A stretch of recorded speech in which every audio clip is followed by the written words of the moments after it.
ছিল, কিন্তু আকাশের দরজাগুলো খুলে গিয়েছিল একজন মহান মানুষের জন্য, এক সফর যা বদলে দিয়েছিল পুরো উম্মতের জীবন।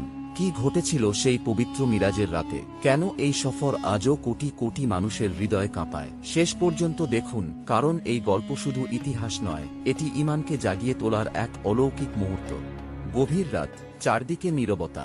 সেই পবিত্র রাতে মহানবী হযরত মুহাম্মদ সাল্লাল্লাহু আলাইহি ওয়াসাল্লাম আল্লাহর দরবারে দোয়ায় মগ্ন ছিলেন।